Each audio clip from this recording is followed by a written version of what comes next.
짝! 뺨 맞는 소리가 조용한 룸을 가득 채웠습니다.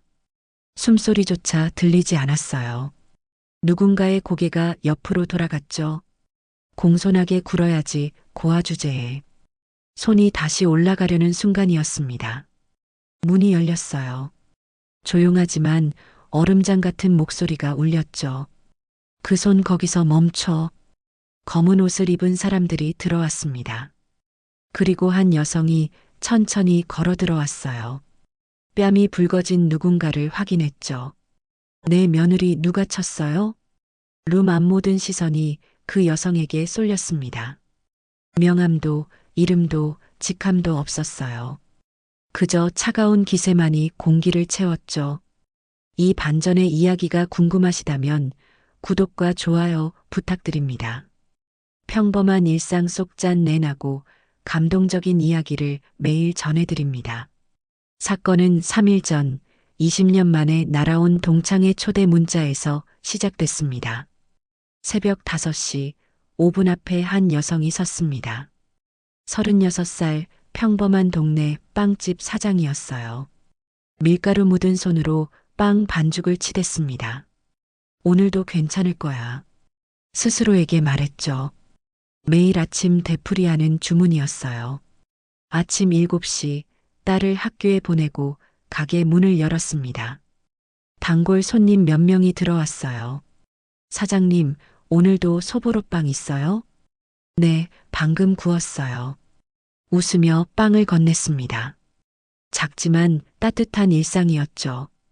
점심때쯤 가게 문이 열렸습니다. 단정한 옷차림의 할머니 한 분이 들어오셨어요. 시어머니였죠. 며느리, 오늘은 소보로빵 있어? 네, 어머니, 지우 데리러 오셨어요? 응, 학교 끝나는 시간이라서. 가게 안작은 테이블에 할머니와 손주가 앉았습니다. 8살 딸이 할머니 옆에 쪼르르 붙어 앉았어요. 할머니, 오늘 유치원에서 그림 그렸어요. 우리 지우 대단한데? 뭐 그렸는데? 우리 가족이요. 할머니도 그렸어요. 시어머니가 손주 머리를 쓰다듬었습니다. 평화로운 오후였어요. 시어머니가 정확히 뭐 하시는 분인지는 잘 몰랐지만 이렇게 가끔 함께하는 시간은 편안했죠. 적당한 거리가 오히려 좋았어요. 무리하지 마, 몸 챙겨. 시어머니가 일어서며 말했습니다. 네, 어머니, 조심히 가세요. 그녀가 배웅했어요. 할머니와 손주가 손잡고 나가는 뒷모습을 보며 미소 지었죠. 저녁 8시 가게 정리를 하던 그녀의 휴대폰에 알림이 떴습니다. 고등학교 동창의 초대 문자였어요. 20년 만에 모입니다. 오랜만에 얼굴 보면 좋겠어요. 그녀는 휴대폰을 내려다봤습니다. 화면 속 자기 얼굴과 과거가 겹쳤어요. 기억이 스쳤죠. 복도 끝에 혼자 서 있던 16살. 바닥에 흩어진 서류들. 저소득층 교육복지 대상자 신청서. 그 위를 지나가던 구두 소리. 그리고 웃음소리. 여보, 뭐 봐? 남편이 퇴근해서 들어왔습니다. 동창회 초대 왔어. 안 가도 돼. 남편이 그녀 어깨에 손을 올렸어요. 그녀는 잠시 망설이다가 고개를 저었습니다. 아니야, 이제는 달라졌으니까. 더 이상 도망가고 싶지 않아. 남편은 아무 말도 하지 않았습니다. 그냥 그녀 손을 꼭 잡아줬죠. 이틀 후 저녁, 그녀는 고급 레스토랑 프라이빗 룸 앞에 섰습니다. 수수한 블라우스에 검은 바지 차림이었어요. 손에 든 작은 가방만이 오늘을 위해 준비한 전부였죠. 문 앞에서 한참을 망설였습니다. 안에서 웃음소리가 들렸어요. 화려한 목소리들. 20년 전과 똑같았죠. 문을 열고 들어섰습니다. 순간 룸 안이 조용해졌어요. 10명 남짓한 사람들이 그녀를 쳐다봤죠. 명품 원피스, 반짝이는 액세서리, 값비싼 향수 냄새. 어머, 장민서 왔네? 누군가 말했습니다. 이름이 불렸어요. 20년 만에 듣는 이름이었죠. 오랜만이다, 민서야. 앉아, 여기. 어색한 인사들이 오갔습니다. 그녀는 구석자리로 갔어요. 테이블 끝, 문과 가장 가까운 자리였죠. 처음엔 평범했습니다. 옛날 선생님 이야기, 누가 어디 취직했다는 얘기. 그녀는 조용히 듣기만 했어요. 말을 섞을 틈이 없었거든요. 술이 한두 잔 돌아갔습니다. 분위기가 풀렸어요. 목소리가 커졌죠. 바로 그때였습니다. 룸문이 열렸어요. 한 여성이 늦게 들어왔죠. 샤넬 트위드 재킷, 에르메스 가방. 향수 냄새가 룸을 가득 채웠어요. 최서연이었습니다. 어머, 다들 있네. 미안, 늦었어. 서연이 웃으며 말했습니다. 모두가 반갑게 맞았어요. 서연은 자연스럽게 테이블 중앙에 앉았죠. 그리고 그녀와 눈이 마주쳤습니다. 서연이 살짝 미소 지었어요. 20년 전 복도에서 보던 그 미소였죠. 술이 몇 잔 더 돌았습니다. 서연의 목소리가 점점 커졌어요. 어머, 민서야. 너도 왔구나? 응. 근데 민서야, 너 아직도 그 작은 빵집 하니? 응, 빵집 해. 어머, 대단하다. 서연이 손뼉을 쳤습니다. 고아원 출신 치고는 정말 잘 됐네. 우리 엄마가 그때 선생님한테 들었거든. 내 집안이 어렵다고. 룸안이 순간 어색해졌습니다. 누군가 술잔을 내려놓는 소리만 들렸어요. 서연아, 그만. 옆자리 친구가 작게 말했습니다. 왜? 칭찬인데. 힘든 환경 극복하고 자립한 거 대단한 거잖아. 서연이 다시 말을 이었어요. 근데 결혼은 어떻게 했어? 너 형편에 괜찮은 사람 만나긴 힘들었을 텐데. 그녀는 물잔을 꽉 쥐었습니다. 손등에 핏줄이 섰어요. 기억이 떠올랐죠. 16살 교실 바닥. 흩어진 서류들. 저소득층 교육복지 대상자 신청서. 그 위를 지나가던 구두. 그리고 웃음소리. 그냥 평범하게 만났어. 겨우 대답했습니다. 애도 있다며? 조심해야 할 텐데. 서연이 술잔을 돌리며 말했어요. 뭐가? 엄마 DNA 받았으면 애도 학교에서 힘들 수 있잖아.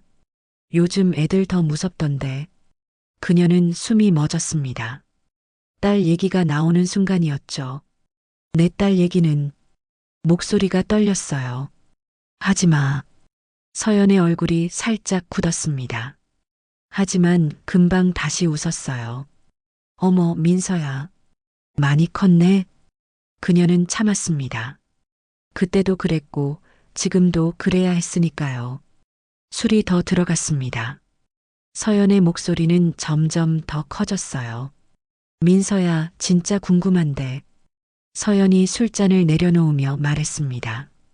너 남편은 뭐해? 빵집 하나로 애 키우기 빠듯할 텐데. 괜찮아. 그녀가 작게 대답했어요. 괜찮긴 뭐가 괜찮아. 고아 출신들은 어릴 때부터 눈치가 없어서 그래. 서연이 웃었습니다. 다른 동창들이 눈치를 봤어요. 서연아, 진짜 그만해. 누군가 말했지만 서연은 듣지 않았습니다. 왜? 나 걱정돼서 그러는 거야. 우리 친구잖아. 그녀는 참았습니다. 입술을 깨물었어요. 손이 떨렸죠. 근데 말이야, 민서야. 서연이 일어났습니다. 그녀 쪽으로 천천히 걸어왔어요. 너희 딸도 조심해야 할 거야. 엄마가 고아 출신이면 애들이 학교에서 놀리거든. 그만해. 그녀의 목소리가 떨렸습니다. 뭐라고? 서연이 그녀 바로 앞까지 왔습니다. 그만하자, 서연아. 그녀가 고개를 들었어요. 서연을 똑바로 봤죠. 어머, 장민서가 말대답을 하네. 서연의 얼굴이 굳었습니다. 예전에 내가 뭐라 하면 구석에서 울기만 하던 애가. 서연의 손이 그녀 어깨를 툭 쳤어요. 이제 말대답까지 하고. 많이 컸네. 서연아, 우리 이제 어른이야. 그만하자. 그녀가 다시 말했습니다. 목소리를 가라앉히려 애썼어요. 서연이 한 발 더 다가왔습니다. 두 사람 사이 거리가 좁혀졌어요. 공손하게 굴어야지 고아 주제에. 그 순간이었습니다. 짝! 뺨 맞는 소리가 룸을 가득 채웠어요. 그녀의 고개가 옆으로 돌아갔습니다. 뺨이 화끈거렸어요. 룸 안이 완전히 얼어붙었습니다. 아무도 움직이지 않았어요. 숨소리조차 들리지 않았죠. 그녀는 천천히 고개를 들었습니다. 뺨에 붉은 자국이 선명했어요. 눈가에 눈물이 맺혔죠. 서연은 여전히 웃고 있었습니다. 20년 전 복도에서 보던 그 웃음이었어요. 아무도 말리지 않았습니다. 옆자리 동창은 휴대폰만 만지작거렸어요. 누군가는 고개를 숙였죠. 또 누군가는 술잔만 돌렸습니다. 그녀는 혼자였어요. 20년 전처럼. 어때? 옛날 생각나지? 서연이 말했습니다. 그때처럼 조용히 있어. 너는 맞는 포지션이 잘 어울려. 서연의 손이 다시 올라갔습니다. 그녀는 눈을 감았어요. 다시 한번 맞을 준비를 했죠. 바로 그때였습니다. 쾅! 룸문이 세차게 열렸어요. 모두가 문 쪽을 돌아봤습니다. 검은 옷을 입은 사람 둘이 먼저 들어왔습니다. 그리고 그 뒤로 한 여성이 천천히 걸어 들어왔어요. 베이지색 코트, 검은 가방, 평범한 옷차림이었지만 공기가 달라졌습니다. 그 여성이 말했어요. 그 손 거기서 멈춰. 조용하지만 얼음장처럼 차가운 목소리였습니다. 서연의 손이 공중에서 멈췄어요. 룸 안 모든 시선이 문 쪽으로 쏠렸어요. 그 여성은 서연을 보지도 않았습니다. 그냥 천천히 걸어 들어왔어요. 구두 소리만 조용히 울렸죠. 누구세요? 서연이 물었습니다. 목소리가 약간 떨렸어요. 그 여성은 대답하지 않았습니다. 서연을 지나쳐 그녀에게로 걸어갔어요. 뺨이 붉어진 얼굴, 흐트러진 머리카락, 눈가에 맺힌 눈물. 그 여성은 천천히 그것들을 확인했습니다. 손을 뻗었어요. 그녀의 머리카락을 부드럽게 정리해줬죠. 괜찮아? 조용한 목소리였습니다. 하지만 따뜻했어요. 어머니. 그녀가 떨리는 목소리로 말했습니다. 시어머니였어요. 룸에 혼자 나타난 시어머니. 며느리. 동창들이 웅성거리기 시작했습니다. 시어머니가 왜 여기? 서연이 당황한 얼굴로 뒤로 한 걸음 물러섰어요. 시어머니가 뭐 대단한 줄 아세요? 서연이 다시 목소리를 높였습니다. 저희 시댁은 에듀라인 이사 집안인데요. 함부로 그러시면. 에듀라인. 그 여성이 작게 중얼거렸습니다. 표정이 없었어요. 감정도 읽히지 않았죠. 그냥 서연을 천천히 관찰하듯 봤습니다. 마치 기억해 두려는 것처럼. 기억해 둘게요. 차갑게 말했습니다. 룸 안 공기가 무거워졌어요. 서연이 뭔가 말하려다 입을 다물었죠. 그 여성은 그녀의 손을 잡았습니다. 따뜻한 손이었어요. 가자. 어머니, 괜찮아요.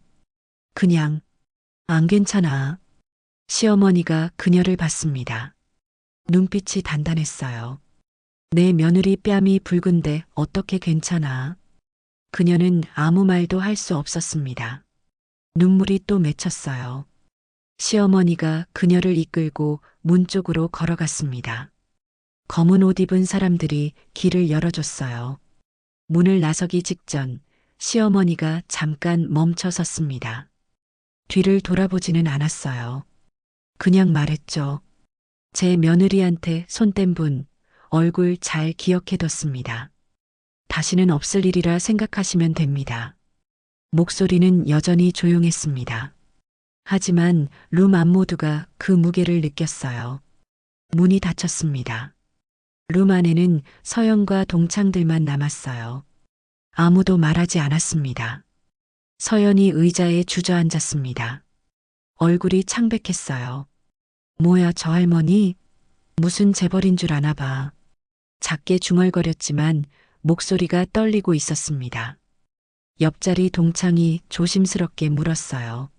서연아, 장민서 시댁이 어디래? 몰라. 그냥 평범한 집 아니야? 서연이 짜증스럽게 대답했습니다. 하지만 손이 떨리고 있었어요. 테이블 위 와인잔을 집었다가 다시 내려놓았죠. 뭔가 잘못됐다는 느낌. 그 느낌이 서연의 가슴을 짓눌렀습니다. 복도는 조용했습니다. 시어머니와 그녀가 나란히 걸었어요. 검은 옷 입은 사람들이 앞서 걸어갔죠. 아무도 말하지 않았습니다. 그냥 걸었어요. 그녀는 시어머니 손을 꼭 잡았습니다. 따뜻했어요. 떨림이 조금씩 가라앉았죠. 어머니, 어떻게? 준혁이가 전화했어. 내가 동창회 간다고 걱정된다고. 시어머니가 조용히 대답했습니다. 죄송해요. 이런 일로 나오시게 해서. 이제 내일이기도 해. 시어머니가 그녀를 봤습니다. 눈빛이 따뜻했어요. 식당 밖으로 나왔습니다. 차가운 밤바람이 불었어요. 그녀는 그제야 크게 숨을 쉬었습니다. 뺨이 여전히 얼얼했지만 이상하게 후련했어요. 이번엔 혼자가 아니었으니까요. 집으로 돌아왔습니다.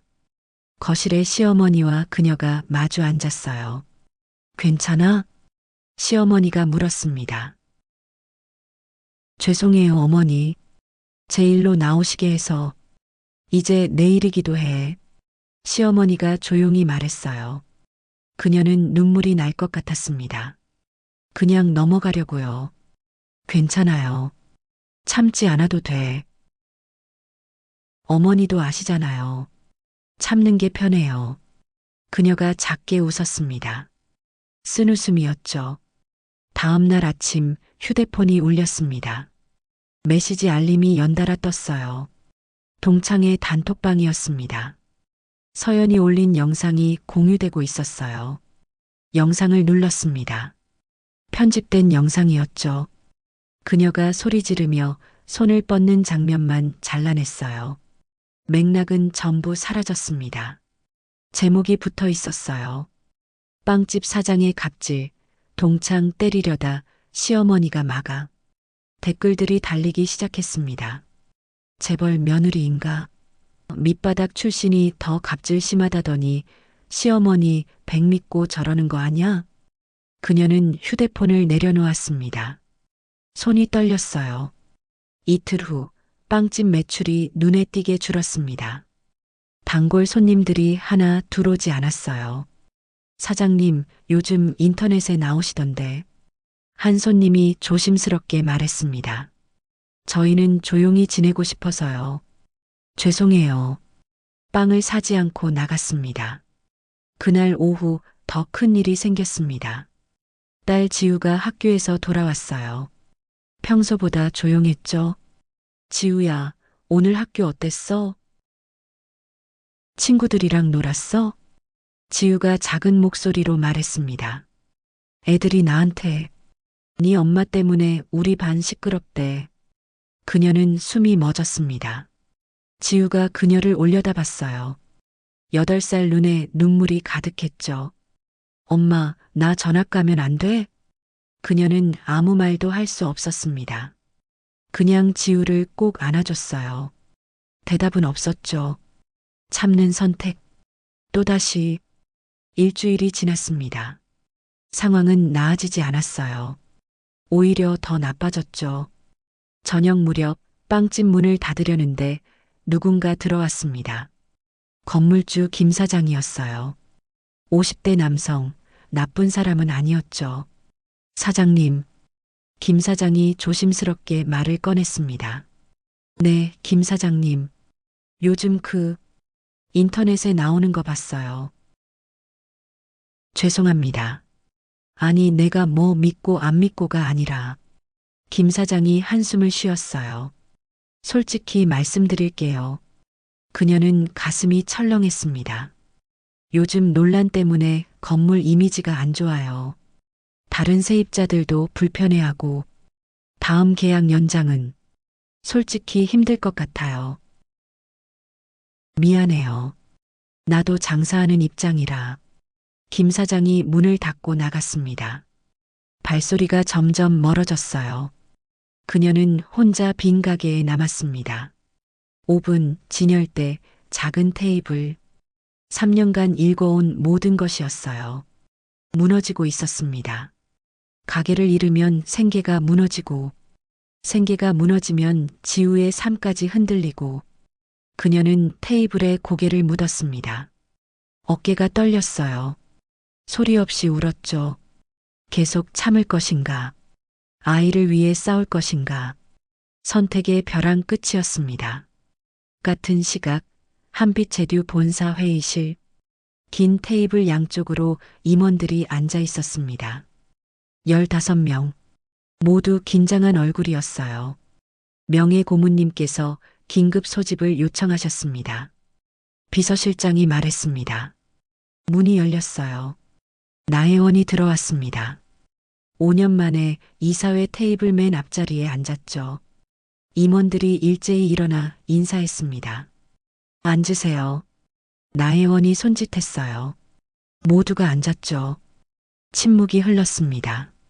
나혜원은 서류 하나를 펼쳤어요. 오늘부로 회장 복귀를 선언합니다.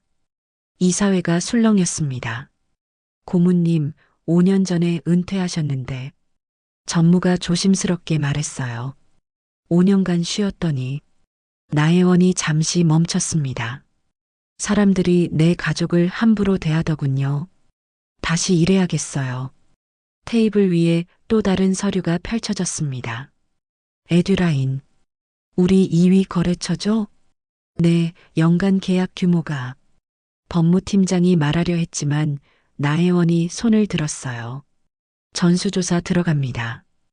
에듀라인 계열 모든 학원, 교재 사용 내역, 학부모 민원, 강사 갑질, 학폭 은폐 건. 일주일 안에 보고서 올리세요. 이사들이 당황한 표정으로 서로를 봤습니다. 회장님, 에듀라인과 관계가 악화되면. 그래서요? 나혜원이 차갑게 물었어요. 내 며느리 때린 사람 회사랑 계속 거래하라고요? 회의실이 완전히 조용해졌습니다. 나혜원이 자리에서 일어났어요. 창밖을 봤죠. 이건 개인 복수가 아닙니다. 교육시장 질서를 바로잡는 겁니다. 우리 교재 쓰는 학원이 학폭 은폐하고 갑질하고 그걸 모르고 계약했다면 우리 책임이에요.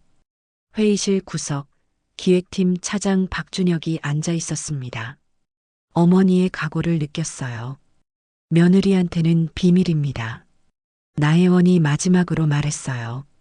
아직 알 필요 없어요. 회의가 끝났습니다. 일주일 후 한빛제듀 홍보팀에서 각 언론사에 보도자료를 보냈어요. 한빛제듀 긴급 기자회견 마이너스 교육 출판 거래 윤리 중대 발표. 그날 오후 민서는 빵집에서 휴대폰으로 뉴스를 봤습니다. 한빛제듀? 작게 중얼거렸어요. 시댁회사 아니야? 남편 준혁에게 전화를 걸었습니다. 여보, 뉴스 봤어? 응. 준혁의 목소리가 무거웠어요. 어머니 회견 있어. 오늘. 무슨 회견? 직접 봐. 채널 켜봐. 민서는 빵집 작은 TV를 켰습니다. 생중계가 시작되고 있었어요. 한빛제듀 본사 대강당. 기자들이 가득 찼죠. 무대 위 긴 테이블에 나혜원이 앉아 있었습니다. 준혁이 옆에 있었어요. 법무팀장도 보였죠. 플래시가 터졌습니다. 나혜원이 마이크 앞으로 몸을 기울였어요. 한빛제듀 회장 나혜원입니다. 민서의 손에서 물잔이 떨어질 뻔했습니다. 회장, 5년 만에 복귀했습니다. 대형 스크린이 켜졌어요. 에듀라인 계열 학원 리스트가 떴죠. 강남, 목동, 대치동. 30개 학원. 이 학원들은 모두 우리 교재를 씁니다. 화면이 넘어갔습니다. 학부모 민원 건수, 학폭 은폐 사례, 강사 갑질 녹취. 지난 일주일간 조사한 결과입니다. 민서는 TV 앞에 서서 숨도 쉬지 못하고 봤어요. 오늘부로 나혜원이 잠시 멈췄습니다. 에듀라인 계열 모든 학원과 교재 공급 계약을 해지합니다. 민서의 가슴이 쿵 내려앉았습니다. 시어머니가 한빛체듀 회장이었다고? 그것도 5년 만에 복귀를 하신 거라고? 나 때문에? 기자회견장은 긴장감으로 가득했습니다. 100명이 넘는 기자들이 카메라를 들이댔어요. 나혜원이 다시 마이크 앞으로 몸을 기울였습니다. 우리 교재를 쓰는 학원이 이런 짓을 하고 있었습니다. 스크린에 구체적인 사례들이 떴어요. 학부모 민원 건수, 성적 조작 증거, 학폭 은폐 문자 내용, 학생들의 미래를 담보로 권력을 휘두르고 학부모들을 협박하고 아이들을 울렸습니다. 나혜원의 목소리는 차갑게 가라앉아 있었어요. 오늘부로 에듀라인 계열 모든 학원과 계약 해지합니다. 한 기자가 손을 들었습니다. 회장님, 그럼 그 학원들은 교재를 못 구합니다. 나혜원이 단호하게 말했어요. 우리가 초중고 교재 시장 점유율 62%거든요. 다른 출판사도 우리 기준을 따를 겁니다. 회견장이 웅성거렸습니다. 기자들이 받아 적기 시작했죠. 바로 그때였습니다. 회견장 뒷문이 열렸어요. 최서연이 변호사 둘을 대동하고 들어왔죠. 카메라가 일제히 서연을 향했습니다. 서연이 앞으로 걸어 나왔어요. 얼굴이 창백했지만 목소리는 높였습니다. 이건 사적인 복수예요. 저희 며느리랑 개인적 감정 때문에. 나혜원이 조용히 서연을 봤습니다. 표정 변화가 없었어요. 며느리? 천천히 물었죠. 제 며느리 얘기하시는 거예요? 스크린에 새로운 화면이 떴습니다. 오디오 파일 재생 버튼이었어요. 나혜원이 버튼을 눌렀습니다. 회견장에 음성이 울렸어요. 고아원 출신 치고는 잘 됐네. 너희 딸도 조심해. 엄마 DNA 받았으면 학교에서 왕따 될 텐데. 공손하게 굴어야지 고아 주제에. 그리고 따기 소리. 짝! 회견장이 완전히 조용해졌습니다. 카메라 셔터 소리조차 멈췄어요. 서연의 얼굴이 새하얗게 질렸습니다. 나혜원이 마이크 앞으로 다시 섰어요. 제 며느리는 고아원 출신입니다. 목소리는 여전히 차가웠지만 단단했어요. 그게 뭐가 문제죠? 장학금 받으며 학교 다닌 게 부끄러운 일인가요? 작은 빵집 운영하는 게 무시당할 일인가요? 기자들이 일제히 서연에게 질문을 쏟아냈습니다. 이사 며느리님, 학폭 가해 사실 인정하십니까? 며느리 신분 이용한 갑질 맞습니까? 동창회에서 폭행 사실이 있습니까? 서연은 대답하지 못했습니다. 옆에 선 변호사가 서연을 둘러쌌어요. 노코멘트입니다. 법적 대응하겠습니다. 서연과 변호사들이 황급히 회견장을 빠져나갔습니다. 카메라 플래시가 그들을 쫓았죠. 나혜원은 다시 정면을 봤습니다. 이건 개인 복수가 아닙니다. 교육이라는 이름으로 아이들 미래를 인질로 잡는 그 구조를 바로잡는 겁니다. 한빛체듀는 앞으로 학폭 가해자, 갑질 가해자와 거래하지 않습니다. 이건 우리 회사의 새로운 원칙입니다. 박수가 터져 나왔습니다. 1명, 2명, 그리고 회견장 전체가 박수를 쳤어요. 그 순간 민서는 빵집 TV 앞에서 울고 있었습니다. 시어머니가 자기를 위해 5년 만에 복귀하셨다고, 자기를 위해 거대한 회사를 움직이셨다고 눈물이 멈추지 않았어요. 하지만 이번엔 슬픔이 아니었습니다. 감사였어요. 그리고 안도였죠. 이제 혼자가 아니라는 것. 기자회견이 끝났습니다.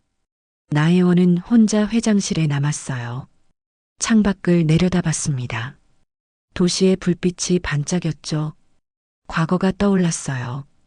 첫째 며느리, 결혼식 날 환하게 웃던 얼굴. 하지만 그 웃음은 회사 이름을 향한 것이었죠. 3년 후 차갑게 내민 이혼 조정 신청서, 더 큰 재벌을 만났다는 말, 재산 분할 요구서에 빼곡히 적힌 숫자들. 그날 깨달았어요. 돈으로는 진짜 가족을 못 만든다는 걸. 그래서 회장직을 내려놓았죠. 5년 전 이사회에서 조용히 말했습니다. 이제 그만하겠습니다. 제 자리는 전문 경영인에게 맡기겠어요. 저는 그냥 할머니로 살고 싶습니다. 그 후로 명예 고문으로만 남았어요. 실권은 없었죠. 그저 손주 지우와 시간을 보내고 며느리 빵집에 들러 빵을 사가는 평범한 할머니. 민서는 달랐어요. 자기가 누군지 몰랐죠. 회사 이름도 돈도 보지 않았습니다. 그냥 조용한 시어머니로만 대해줬어요.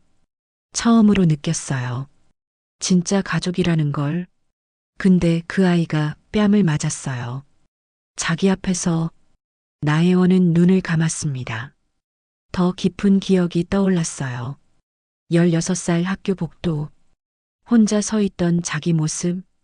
교복 주머니에 숨긴 장학금 신청서. 아버지가 공장 노동자래. 저소득층 장학생이래. 웃음소리. 지나가는 구두 소리. 아무도 편이 되어주지 않았죠. 그때 혼자였어요. 아무도 내 편이 없었습니다. 그래서 다짐했죠. 내가 힘을 가지면 혼자인 사람들 편이 되어주겠다고. 하지만 정작 내 며느리가 혼자 있을 때 자기는 몰랐어요. 나혜원은 눈을 떴습니다. 노크 소리가 들렸어요. 준혁이 민서를 데리고 들어왔죠. 민서의 눈이 붉어져 있었습니다. TV로 회견을 다 봤나 봐요.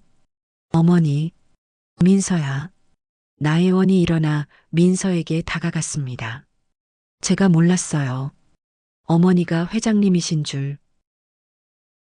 미안해. 숨긴 건 아닌데. 아니에요.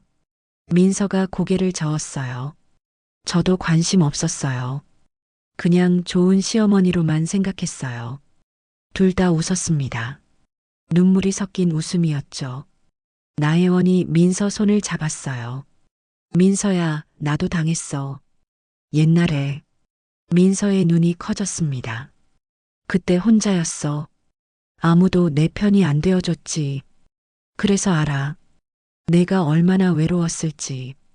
민서가 울음을 터뜨렸어요. 나혜원이 민서를 꼭 안았습니다. 이제 혼자 아니야. 우리 가족이잖아. 준혁도 다가와 두 사람을 감싸 안았어요.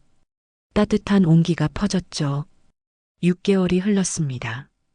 한빛체듀 본사 빌딩 1층에 새 간판이 걸렸어요. 학교폭력 피해자 지원센터. 민서가 센터장이 되었습니다. 하얀 가운을 입고 상담실 문을 열었어요. 중학생 여학생이 앉아 있었죠. 선생님, 저 학교에서 맞았어요. 민서가 옆에 앉았습니다. 이제 혼자 아니야. 우리가 내 편이야. 옆 건물에는 확장된 빵집이 있었어요. 민선의 빵공방. 센터 아이들이 제빵을 배우는 곳이었죠.